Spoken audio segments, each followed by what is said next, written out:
According to a new survey of more than 350 executives, 70% plan to phase employees back in. 77% say they think their workforce will be a hybrid model with a portion of in-office and a portion at home. And a majority say they do not plan to mandate employee vaccinations. Joining us right now is the man behind that survey, Tom Gimbel. He's the founder and CEO of LaSalle Network. That's a national staffing, recruiting, and culture firm. And Tom, overwhelmingly, companies are saying they're going to bring people back, but they are also saying overwhelmingly this will be a hybrid model. What does that mean? Does that mean 1 day in the office or 4 days in the office? Well, most importantly, Becky, they're going to be phasing people in. So they'll start, the majority of companies were saying that they're going to start 1 day a week, 2 days a week, 3 days a week. And then the hybrid model is really, are they going to have ongoing 3 days in the office, 2 days off? And what most companies are really trying to figure out is if everybody's in for the same day to have that synergy, or if you have it shifted. Obviously, if everybody's in on the same days, you can't lower your real estate footprint. And those are the challenges that companies are facing right now. Yeah, there's a lot of logistical issues that you have to start thinking about. We mentioned in the intro that most of them will not require a vaccine coming back.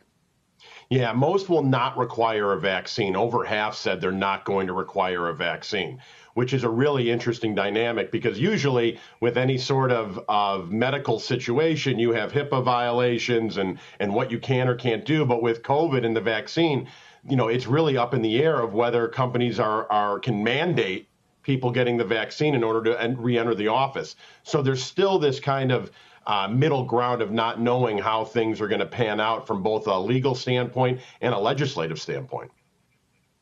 I mean, I guess part of that is because these vaccines are still under emergency use authorization. That's not the same as a full-on approval from the FDA or someone else. What other sorts of issues?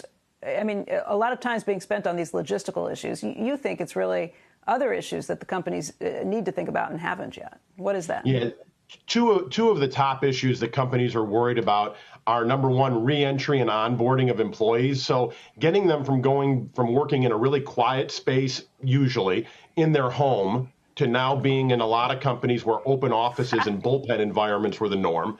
And then number two is there's really looks like a lot of CEOs and heads of HR that we were talking to that they came back and said they're very worried about the conflict between management and staff over what's appropriate to come back. And as we get to lower unemployment and companies are hiring more now than I've ever seen in my 25 years, is it an employee market? And will employees leave if they're asked to come in too often, and what the fear is? And then the last issue that the survey showed is that for people in major metropolitan cities is that they're afraid of commuting on public transportation.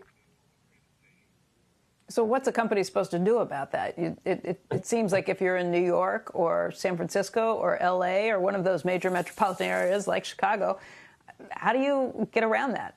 The entire reason these cities have been set up this way is you have to rely on public transportation.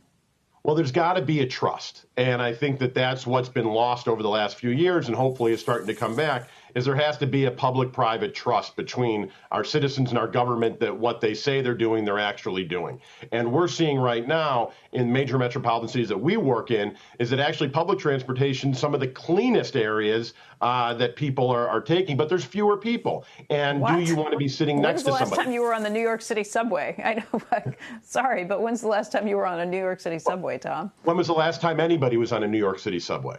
And I think that's the challenge that we're talking about, right, is getting people back on and what we're doing. I mean, we're in Chicago on St. Patrick's Day, by the way, happy St. Patrick's Day, that is usually this place is going crazy. Now there's nothing. There's nothing going on. Those are major issues, and we've got to figure out of how we get people downtown again.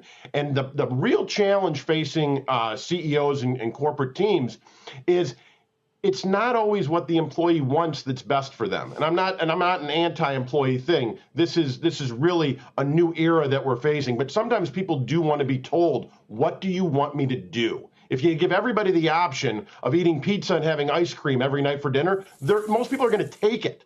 It doesn't mean that that's the right thing to do. What we've got to do is tell these employees, you're coming back 4 days a week, 5 days a week, 3 days a week, and get your company doing for what the CEO and leadership feels is best for the long-term interest of their company.